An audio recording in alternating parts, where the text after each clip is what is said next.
Hello, Ruby ਦੀ ਤੁਹਾਨੂੰ ਸਾਰਿਆਂ ਨੂੰ ਪਿਆਰ ਭਰੀ ਸਤਿ ਸ਼੍ਰੀ ਅਕਾਲ। ਅਤੇ ਅੱਜ ਦੀ ਮੇਰੀ ਕਹਾਣੀ ਹੈ ਪੈਨਸ਼ਨ ਅਤੇ ਇਸ ਦੇ ਲੇਖਕ ਹਨ ਗੁਲਜ਼ਾਰ ਸਿੰਘ ਸੰਧੂ। ਦਲੀਪ ਕੌਰ ਨੂੰ ਆਪਣੇ ਵੱਡੇ ਪੁੱਤਰ ਚਰਨ ਸਿੰਘ ਕੋਲ ਆਇਆਂ 6 ਮਹੀਨੇ ਹੋ ਗਏ ਸਨ।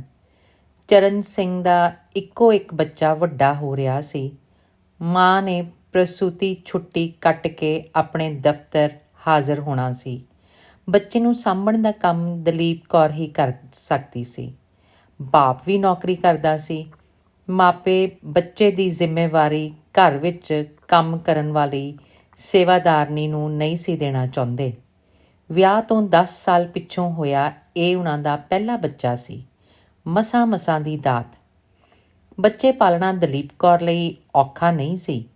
ਉਹਨੇ ਆਪਣੇ 5 ਧੀਆਂ ਪੁੱਤਰਾਂ ਤੋਂ ਬਿਨਾਂ ਪਿੰਡ ਵਿੱਚ ਰਹਿੰਦਿਆਂ ਆਪਣੀ ਛੋਟੀ ਨੂੰਹ ਦੇ 2 ਬੱਚੇ ਪਾਲ ਕੇ ਵੱਡੇ ਕੀਤੇ ਸਨ। ਛੋਟੀ ਅਧਿਆਪਕਾ ਸੀ ਤੇ ਉਸ ਨੂੰ ਪ੍ਰਸੂਤੀ ਛੁੱਟੀ ਤੋਂ ਬਿਨਾਂ ਹੋਰ ਛੁੱਟੀ ਨਹੀਂ ਸੀ ਮਿਲਦੀ। ਜਿੱਥੇ ਛੋਟੀ ਨੂੰ ਪਿੰਡ ਦੇ ਸਕੂਲ ਵਿੱਚ ਅਧਿਆਪਕਾ ਸੀ, ਵੱਡੀ ਸ਼ਹਿਰ ਦੇ ਡਿਗਰੀ ਕਾਲਜ ਮਨੋਵਿਗਿਆਨ ਦੀ ਪ੍ਰੋਫੈਸਰ। ਉਹਦੀ ਵਿੱਦਿਆ ਨੇ ਉਹਨੂੰ ਵੱਡੀ ਉਮਰ ਵਾਲਿਆਂ ਨੂੰ ਖੁਸ਼ ਕਰਨ ਦੇ ਢੰਗ ਤਰੀਕੇ ਦੱਸੇ ਹੋਏ ਸਨ। ਉਹ ਉਂਝ ਵੀ ਪੰਜਾਬ ਤੋਂ ਨਹੀਂ, ਦੱਖਣੀ ਭਾਰਤ ਤੋਂ ਸੀ, ਕੇਰਲ ਤੋਂ। ਦਲੀਪ ਕੌਰ ਨੂੰ ਭਾਵੇਂ ਸ਼ਹਿਰੀ ਜੀਵਨ ਠੀਕ ਨਹੀਂ ਸੀ ਲੱਗਦਾ, ਪਰ ਉਹ ਆਪਣੇ ਪੁੱਤਰ ਤੇ ਨੂੰਹ ਦੀ ਮਜਬੂਰੀ ਸਮਝਦੀ ਸੀ। ਉਹਨੇ ਆਪਣੇ ਆਂਢ ਗੁਆਂਢ ਵਿੱਚ ਆਪਣੇ ਵਰਗੀਆਂ 2 ਮਹਿਲਾਵਾਂ ਲੱਭ ਲਈਆਂ ਸਨ, ਜਿਨ੍ਹਾਂ ਨਾਲ ਵਕਤ ਮਿਲਣ ਉੱਤੇ ਆਪਣਾ ਦੁੱਖ ਸੁੱਖ ਫਰੋਲ ਲੈਂਦੀ ਸੀ। ਦਾਦੀ ਦੀ ਦੇਖ ਰੇਖ ਵਿੱਚ ਭਾਵੇਂ ਬੱਚਾ ਠੀਕ ਪਲ ਰਿਹਾ ਸੀ, ਫਿਰ ਵੀ ਬੱਚੇ ਦੀ ਮਾਂ ਆਪਣੇ ਮਸਾਂ ਪ੍ਰਾਪਤ ਹੋਏ ਬਾਲਕ ਨੂੰ ਆਪਣੇ ਢੰਗ ਨਾਲ ਪਾਲਣਾ ਚਾਹੁੰਦੀ ਸੀ। ਪਿੰਡ ਤੋਂ ਆਈ ਦਲੀਪ ਕੌਰ ਇੰਨੀ ਸਾਂਭ ਸੰਭਾਲ ਵਿੱਚ ਯਕੀਨ ਨਹੀਂ ਸੀ ਰੱਖਦੀ। 6 ਮਹੀਨੇ ਪਿੱਛੋਂ ਵੱਡੀ ਨੂੰਹ ਨੇ ਬੱਚੇ ਦੀ ਚੰਗੇਰੀ ਦੇਖਭਾਲ ਵਾਸਤੇ ਆਇਆ ਲੱਭ ਲਈ। ਉਹ ਦਿਨ ਵਿੱਚ 3 ਵਾਰ ਬੱਚੇ ਨੂੰ ਦੇਖਣ ਆਉਂਦੀ ਸੀ। ਸ਼ਹਿਰ ਦੇ ਬੱਚਿਆਂ ਦੀ ਦੇਖਭਾਲ ਦਾ ਅਨੁਭਵ ਰੱਖਣ ਵਾਲੀ ਇਸ ਆਇਆ ਦਾ ਮਾਂ ਦੀ ਦੇਖਭਾਲ ਨਾਲ ਟਕਰਾਅ ਹੋਣਾ ਕੁਦਰਤੀ ਸੀ। ਉਹ ਜਦੋਂ ਵੀ ਸਮਾਂ ਲੱਗਦਾ ਨੂੰਹ ਕੋਲ ਦਾਦੀ ਦੀਆਂ ਸ਼ਿਕਾਇਤਾਂ ਲਾਉਣ ਲੱਗੀ।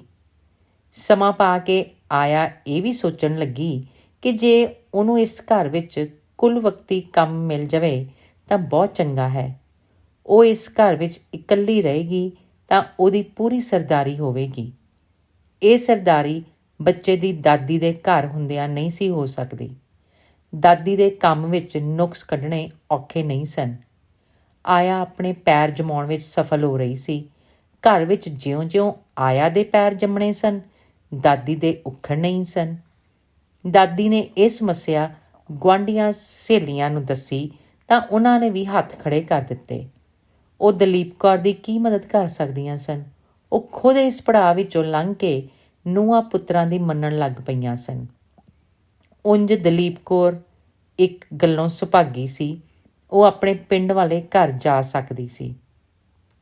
ਪਿੰਡ ਚੇਤੇ ਆਉਣ ਸਾਰ ਉਹਦੇ ਮਨ ਉੱਤੇ ਇਹ ਗੱਲ ਭਾਰੂ ਹੋ ਗਈ ਕਿ ਉਹਦੇ ਸ਼ਹਿਰ ਪਹੁੰਚਣ ਤੋਂ 2 ਮਹੀਨੇ ਦੇ ਅੰਦਰ ਉਹਦਾ ਪਤੀ ਚਲਾਣਾ ਕਰ ਗਿਆ ਸੀ। ਉਸ ਵੇਲੇ ਉਹਨੂੰ ਪਤੀ ਦੇ ਤੁਰ ਜਾਣ ਦਾ ਇੰਨਾ ਗਮ ਨਹੀਂ ਸੀ ਹੋਇਆ, ਕਿਉਂਕਿ ਉਹ ਨਵਜੰਮੇ ਬਾਲ ਨੂੰ ਪਾਲਣ ਵਿੱਚ ਪੂਰੀ ਤਰ੍ਹਾਂ ਰੁੱਝੀ ਹੋਈ ਸੀ। ਨੂੰਹ ਪੁੱਤਰ ਵੀ ਬੱਚੇ ਦੀ ਸਾਂਭ ਸੰਭਾਲ ਦੇ ਹਿੱਤ ਵਿੱਚ ਮਾਂ ਨੂੰ ਵੱਧ ਤੋਂ ਵੱਧ ਆਦਰ ਮਾਣ ਦੇ ਰਹੇ ਸਨ। ਉਹ ਨਹੀਂ ਸੀ ਜਾਣਦੀ ਕਿ ਇੱਕ ਦਿਨ ਇਸ ਘਰ ਵਿੱਚ ਆਇਆ ਦੇ ਪ੍ਰਵੇਸ਼ ਕਰਨ ਨਾਲ ਪਾਸਾ ਹੀ ਪਲਟ ਜਾਣਾ ਸੀ। ਇਹਨਾਂ ਦਿਨਾਂ ਵਿੱਚ ਹੀ ਉਹਨੇ ਆਪਣੀ ਨੂੰਹ ਨੂੰ ਚਰਨ ਸਿੰਘ ਨਾਲ ਆਇਆ ਨੂੰ ਪੱਕੇ ਤੌਰ 'ਤੇ ਘਰ ਰੱਖਣ ਦੀ ਗੱਲ ਕਰਦੇ ਸੁਣ ਲਿਆ। ਇਸ ਗੱਲਬਾਤ ਵਿੱਚ ਭਾਵੇਂ ਦਲੀਪ ਕੌਰ ਦਾ ਕੋਈ ਜ਼ਿਕਰ ਨਹੀਂ ਸੀ, ਪਰ ਉਹ ਜਾਣਦੀ ਸੀ ਕਿ ਆਇਆ ਦੇ ਰਾਤ ਦਿਨ ਘਰ ਰਹਿਣ ਦੀ ਸੂਰਤ ਵਿੱਚ ਇਸ ਘਰ ਵਿੱਚ ਉਹਦੀ ਹੋਂਦ ਫਾਲਤੂ ਹੋ ਜਾਣੀ ਸੀ। ਇਹ ਗੱਲ ਮਨ ਵਿੱਚ ਆਉਂਦੇ ਸਾਰ ਉਹ ਆਪਣੇ ਪਿੰਡ ਵਾਲੇ ਘਰ ਪਿਛਲੇ 1 ਸਾਲ ਵਿੱਚ ਆਈ ਤਬਦੀਲੀ ਬਾਰੇ ਸੋਚਣ ਲੱਗੀ। ਹੁਣ ਉੱਥੇ ਨਾ ਉਹਦਾ ਪਤੀ ਸੀ ਤੇ ਨਾ ਉਹ ਆਪ। ਨਿਸ਼ਚੈ ਹੀ ਉਸ ਘਰ ਹੁਣ ਉਹਦੀ ਛੋਟੀ ਨੂੰਹ ਦੀ ਸਰਦਾਰੀ ਸੀ। ਉਹ ਇਹ ਵੀ ਜਾਣਦੀ ਸੀ ਕਿ ਉਹਦੇ ਛੋਟੇ ਪੁੱਤਰ ਨੂੰ ਅਜਿਹੀ ਸਰਦਾਰੀ ਦਾ ਕੋਈ ਸ਼ੌਂਕ ਨਹੀਂ ਸੀ। ਸਹੁਰੇ ਦੇ ਅਕਾਲ ਚਲਾਣੇ ਤੋਂ ਪਿੱਛੋਂ ਘਰ ਦੀ ਸਾਰੀ ਜ਼ਿੰਮੇਵਾਰੀ ਛੋਟੀ ਨੂੰਹ ਨੇ ਸੰਭਾਲ ਲਈ ਸੀ। ਦਾਣਾ ਫੱਕਾ, ਦੁੱਧ, ਦਹੀਂ ਤੇ ਘੀ, ਸ਼ੱਕਰ ਖੁਦ ਹੀ ਸਾਂਭਦੀ ਸੀ। ਭਲੇ ਸਮਿਆਂ ਵਿੱਚ ਇਹਨਾਂ ਵਸਤਾਂ ਦੀ ਮਾਲਕ ਦਲੀਪ ਕੌਰ ਸੀ। ਉਹਦਾ ਪਤੀ ਭਾਰਤੀ ਸੈਨਾ ਵਿੱਚ ਨੌਕਰ ਹੋਣ ਕਾਰਨ ਸਾਲ ਵਿੱਚੋਂ ਕੇਵਲ ਉਦੋਂ ਹੀ ਘਰ ਆਉਂਦਾ ਸੀ ਜਦੋਂ ਉਹਨੂੰ ਛੁੱਟੀ ਮਿਲਦੀ ਸੀ। ਜਦੋਂ ਦੂਜੀ ਵੱਡੀ ਜੰਗ ਦੇ ਦਿਨਾਂ ਵਿੱਚ ਉਹਨੂੰ 3 ਸਾਲ ਛੁੱਟੀ ਨਹੀਂ ਸੀ ਮਿਲੀ ਤਾਂ ਉਹ ਉਪਜ ਤੇ ਉਤੋਂ ਪ੍ਰਾਪਤ ਹੋਈ ਆਮਦਨ ਦੀ ਖੁਦ ਮਾਲਕ ਹੁੰਦੀ ਸੀ। ਪਿੰਡ ਦੀਆਂ ਬਾਕੀ ਮਹਿਲਾਵਾਂ ਦੀ ਹਾਲਤ ਉਹਦੇ ਵਾਲੀ ਨਹੀਂ ਸੀ। ਉਹਨਾਂ ਵਿੱਚੋਂ ਬਹੁਤੀਆਂ ਘਰ ਦੇ ਦਾਣੇ ਤੇ ਘੀ ਚੋਰੀ ਚੋਰੀ ਵੇਚ ਕੇ ਕੁਝ ਪੈਸੇ ਆਪਣੀ ਮਰਜ਼ੀ ਨਾਲ ਵਰਤਣ ਲਈ ਛੁਪਾ ਕੇ ਰੱਖਦੀਆਂ ਸਨ। ਵੱਡੀ ਨੂੰਹ ਦੀ ਚਰਨ ਸਿੰਘ ਨਾਲ ਹੋਈ ਗੱਲਬਾਤ ਨੇ ਉਹਨੂੰ ਉਦਾਸ ਕਰ ਦਿੱਤਾ ਸੀ। ਹੁਣ ਉਹਨੂੰ ਸ਼ਹਿਰ ਵਾਲਾ ਘਰ ਛੱਡ ਕੇ ਆਪਣੇ ਪਿੰਡ ਵਾਲੇ ਘਰ ਜਾਣਾ ਪੈ ਸਕਦਾ ਸੀ। ਉਸ ਘਰ ਜਿੱਥੇ ਸਾਲ ਭਰ ਗੈਰ ਹਾਜ਼ਰ ਰਹਿਣ ਕਾਰਨ ਉਹਦੀ ਛੋਟੀ ਨੂੰਹ ਪੂਰੀ ਤਰ੍ਹਾਂ ਕਾਬਜ਼ ਹੋ ਚੁੱਕੀ ਸੀ। ਉਸ ਦਿਨ ਜਦੋਂ ਨੂੰਹ ਦਫ਼ਤਰੋਂ ਘਰ ਆਈ ਤਾਂ ਬੱਚਾ ਮੂੰਹ ਵਿੱਚ ਪਾਇਆ ਨਿੱਪਲ ਚੂਸ ਰਿਹਾ ਸੀ। ਨੂੰਹ ਨੇ ਬੱਚੇ ਦੇ ਮੂੰਹ ਵਿੱਚੋਂ ਨਿੱਪਲ ਕੱਢ ਕੇ ਇੱਕ ਪਾਸੇ ਵਗਾਹ ਮਾਰਿਆ ਤੇ ਦਲੀਪ ਕੌਰ ਵੱਲ ਇੱਦਾਂ ਘੂਰ ਕੇ ਦੇਖਿਆ ਜਿਵੇਂ ਉਹਨੇ ਬੱਚੇ ਦੇ ਮੂੰਹ ਵਿੱਚ ਜ਼ਹਿਰੀਲੀ ਚੀਜ਼ ਦੇ ਰੱਖੀ ਸੀ। ਨੂੰਹ ਦਾ ਮੱਤ ਸੀ ਕਿ ਨਿੱਪਲ ਚੂਸਣ ਦੀ ਆਦਤ ਪੈ ਗਈ ਤਾਂ ਬੱਚੇ ਦੇ ਦੰਦ ਨਿਕਲਣ ਸਮੇਂ ਉਹਦੇ ਦੰਦ ਉੱਚੇ ਹੋ ਜਾਣਗੇ ਤੇ ਉਹ ਵੇਖਣ ਨੂੰ ਕਰੂਪ ਹੋ ਜਾਵੇਗਾ। ਇਹ ਗੱਲ ਤਾਂ ਦਲੀਪ ਕੌਰ ਵੀ ਜਾਣਦੀ ਸੀ, ਪਰ ਅੱਜ ਵਾਲੀ ਨਿਰਾਸ਼ਤਾ ਕਾਰਨ ਉਹ ਬੱਚੇ ਵੱਲ ਧਿਆਨ ਨਹੀਂ ਸੀ ਦੇ ਸਕੀ। ਜੇ ਤੁਹਾਡਾ ਇਸ ਘਰ ਵਿੱਚ ਜੀ ਨਹੀਂ ਲੱਗਦਾ ਤੇ ਪਿੰਡ ਵਾਲਾ ਘਰ ਵਧੇਰੇ ਚੇਤੇ ਆਉਂਦਾ ਤਾਂ ਮੈਂ ਤੁਹਾਨੂੰ ਉੱਥੇ ਹੀ ਛੱਡ ਆਉਂਦੀ ਹਾਂ। ਨੂੰਹ ਦੇ ਇਸ ਵਾਕ ਨੇ ਸੱਸ ਦੇ ਪੈਰਾਂ ਥੱਲਿਓਂ ਧਰਤੀ ਖਿੱਚ ਲਈ। ਨਿਸ਼ਚੈ ਹੀ ਉਹ ਘੜੀ ਨੇੜੇ ਆ ਗਈ ਸੀ ਜਿਸ ਦਾ ਉਹਨੂੰ ਡਰ ਸੀ।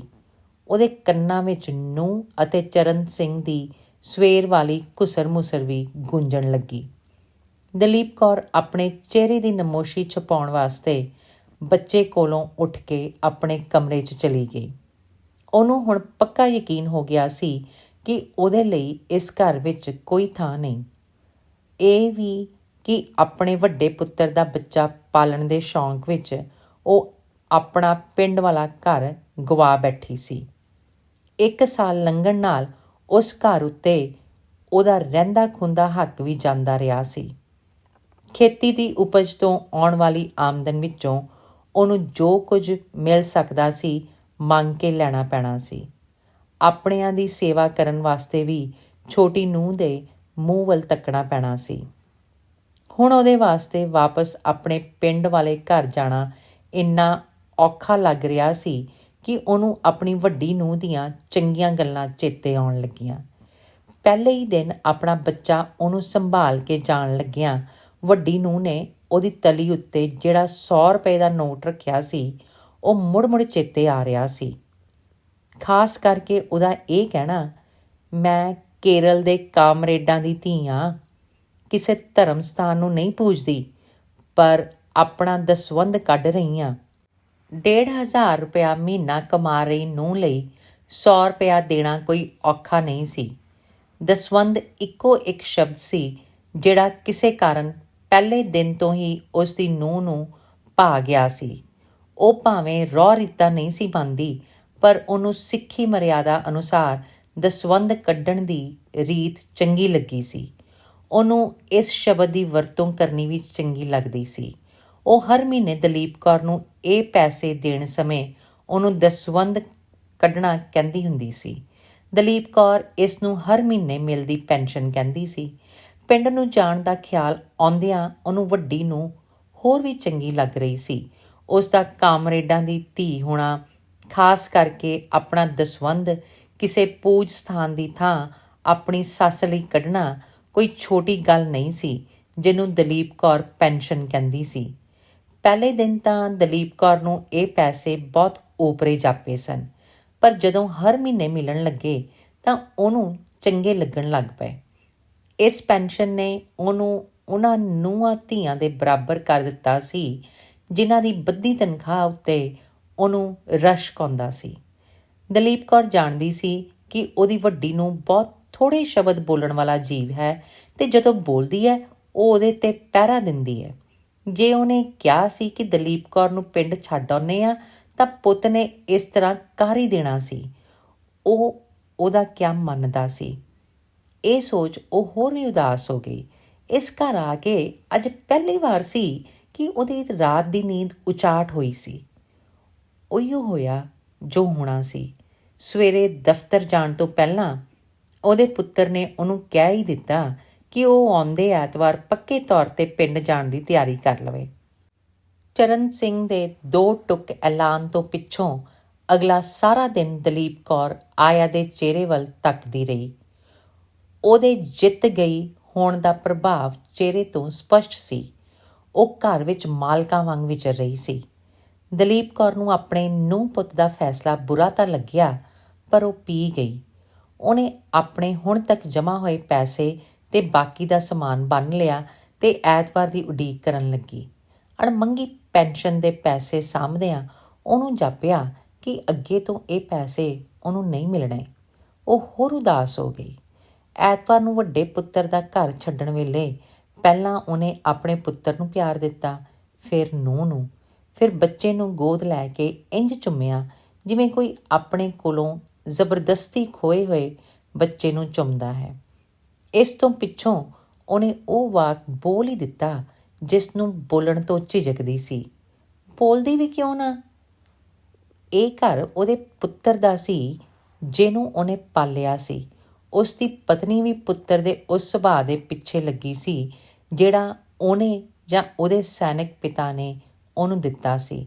ਫਿਰ ਵੀ ਉਹ ਪੁੱਤਰ ਦੀ ਥਾਂ ਨੂੰਹ ਨੂੰ ਸੰਬੋਧਨ ਹੋ ਕੇ ਬੋਲੀ, ਧੀਏ, ਮੈਨੂੰ ਪਿੰਡ ਵਾਲੇ ਘਰ ਕਿਸੇ ਹੋਰ ਚੀਜ਼ ਦਾ ਘਾਟਾ ਨਹੀਂ ਸਿਵਾਏ ਨਗਦ ਪੈਸਿਆਂ ਦੇ। ਮੇਰੇ ਪਿੰਡ ਗਿਆ ਮੇਰੀ ਪੈਨਸ਼ਨ ਨਾ ਬੰਦ ਕਰੀ, ਤੇਰਾ ਬੱਚਾ ਭਾਗਾਂ ਵਾਲਾ ਹੋ। ਕਹਿ ਕੇ ਉਹਨੇ ਉਹ ਬੱਚਾ ਆਪਣੀ ਨੂੰਹ ਨੂੰ ਫੜਾਇਆ ਅਤੇ ਨੂੰਹ ਦੇ ਸਿਰ ਉੱਤੇ ਦੁਬਾਰਾ ਪਿਆਰ ਦਿੱਤਾ। ਨੂੰਹ ਦਾ ਵੀ ਗਲਾ ਭਰ ਆਇਆ, ਖਾਸ ਕਰਕੇ ਇਹ ਸੋਚ ਕੇ ਕਿ ਉਹਦੀ ਸੱਸ ਲਈ 100 ਰੁਪਇਆ ਮਹੀਨਾ ਕਿੰਨਾ ਮਹੱਤਵ ਰੱਖਦਾ ਸੀ। ਪੈਸੇ ਦੇ ਮਹੱਤਵ ਬਾਰੇ ਸੋਚ ਕੇ ਉਹਦਾ ਗੱਚ ਭਰ ਆਇਆ। ਮਨੋਵਿਗਿਆਨ ਦੀ ਵਿੱਦਿਆ ਅਤੇ ਪੈਸੇ ਲਈ ਤਰਲੇ ਲੈਂਦੇ ਕਈ ਹੋਰ ਬਜ਼ੁਰਗਾਂ ਤੋਂ ਜਾਣੂ ਹੋਣ ਕਾਰਨ ਉਹ ਇਸ ਦਾ ਮਹੱਤਵ ਆਮ ਲੋਕਾਂ ਨਾਲੋਂ ਵੱਧ ਜਾਣਦੀ ਸੀ। ਚਿੰਤਾ ਨਾ ਕਰੋ ਮਾਤਾ ਜੀ, ਜੇ ਇਕੱਠੇ ਲੈਣੇ ਹਨ ਤਾਂ ਹੁਣੇ ਲੈ ਜਾਵੋ, ਨਹੀਂ ਤਾਂ ਹਰ ਮਹੀਨੇ ਪਹੁੰਚ ਜਾਇਆ ਕਰਨਗੇ। ਕਹਿ ਕੇ ਉਹਨੇ ਪਰਸ ਆਪਣੀ ਸੱਸ ਵੱਲ ਵਧਾਇਆ। ਉਹ ਜਾਣਦੀ ਸੀ ਕਿ ਉਹਦੀ ਸੱਸ ਦਿਲ ਦੀ ਮਾੜੀ ਨਹੀਂ ਸੀ, ਉਹ ਤਾਂ ਕੇਵਲ ਹਾਲਾਤ ਦੀ ਸ਼ਿਕਾਰ ਸੀ, ਪੀੜੀ ਪਾੜੇ ਦੀ। ਮੈਨੂੰ ਕੋਈ ਬੇਇਤਬਾਰੀ ਹੈ ਧੀਏ, ਤੁਸੀਂ ਜਿਉਂਦੇ ਵਸਦੇ ਰਹੋ। ਕਹਿ ਕੇ ਦਲੀਪ ਕੌਰ ਨੇ ਨੂੰਹ ਦਾ ਪਰਸ ਸੱਜੇ ਹੱਥ ਨਾਲ ਪਰੇ ਕਰਦਿਆਂ ਆਪਣੀ ਨੂੰਹ ਅਤੇ ਪੋਤਰੇ ਨੂੰ ਇੱਕ ਵਾਰ ਫਿਰ ਪਿਆਰ ਦਿੱਤਾ ਅਤੇ ਨੇੜੇ ਖਲੋਤੀ ਆਇਆ ਵੱਲ ਮੂੰਹ ਕੀਤੇ ਬਿਨਾਂ ਬਾਹਰ ਖੜੀ ਕਾਰ ਵੱਲ ਤੁਰ ਪਈ। ਪੁੱਤਰ ਦੀ ਕਾਰ ਵਿੱਚ ਆਪਣੇ ਪਿੰਡ ਨੂੰ ਜਾਂਦਿਆਂ ਉਹਦੇ ਮਨ ਵਿੱਚ ਵੱਡੀ ਨੂੰਹ ਦੀ ਵਡਿਆਈ ਘੁੰਮ ਰਹੀ ਸੀ। ਉਹ ਜਾਣਦੀ ਸੀ ਕਿ ਨੂੰਹ ਬਚਨਾਂ ਦੀ ਪੱਕੀ ਹੈ। ਉਹਦੇ ਬੋਲਾਂ ਨੇ ਦਲੀਪ ਕੌਰ ਲਈ ਪਿੰਡ ਵਾਲਾ ਘਰ ਓਨਾ ਹੀ ਪਿਆਰਾ ਬਣਾ ਦਿੱਤਾ ਜਿੰਨਾ ਉਹਦੇ ਪਤੀ ਦੇ ਜੀਵਤ ਹੁੰਦਿਆਂ ਸੀ। ਖਾਣ ਪਹਿਨਣ ਦੀ ਤਾਂ ਪਹਿਲਾਂ ਵੀ ਕੋਈ ਦਿੱਕਤ ਨਹੀਂ ਸੀ। ਫੁਟਕਲ ਖਰਚਿਆਂ ਲਈ ਛੋਟੇ ਨੂੰਹ ਪੁੱਤ ਦੇ ਹੱਥਾਂ ਵੱਲ ਵੇਖਣ ਦੀ ਲੋੜ ਨਹੀਂ ਸੀ ਰਹੀ। ਮਨ ਹੀ ਮਨ ਵਿੱਚ ਨੂੰਹ ਦੇ ਦਸਵੰਧਾਂ ਬਾਰੇ ਸੋਚਦਿਆਂ ਉਹਨੂੰ ਰਸਤੇ ਦੇ ਸਾਰੇ ਰੁੱਖ ਅਤੇ ਖੇਤ ਆਪਣੇ ਲੱਗ ਰਹੇ ਸਨ। ਧੰਨਵਾਦ।